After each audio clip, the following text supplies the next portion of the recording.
বন্ধুরা কেমন আছো সবাই? আশা করি সবাই ভালোই আছো। আজকে আমাদের চাপিলা মাছ এনেছে, হলুদ লবণ মেখে নিয়েছি। আর এটা বানানোর জন্য সর্ষে বাটা, হলুদ বাটা আর লঙ্কা দিয়ে বানাবো।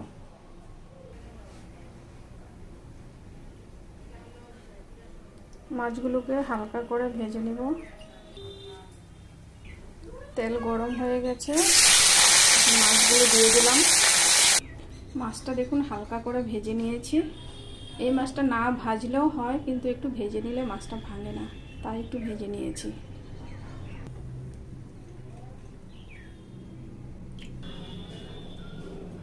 তেল গরম হয়ে গেছে, এখন এগুলো দিয়ে দেব। আপনি যদি একটু রসুন খেতে চান তাহলে দিয়ে দিতে পারেন, আমি অল্প দিয়ে দিচ্ছি।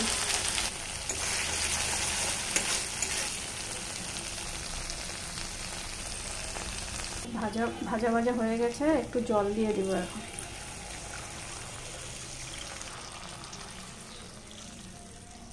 একটু চিনি দিয়ে দিলাম। এখন মাছগুলো দিয়ে দিব।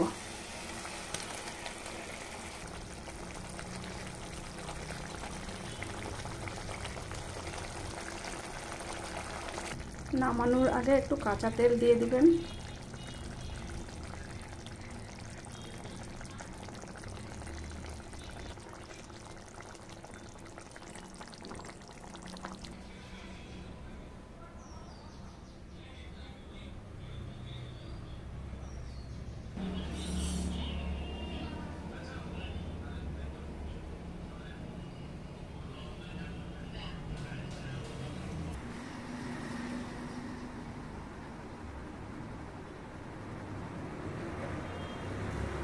কেমন হয়েছে বন্ধুরা বলবেন।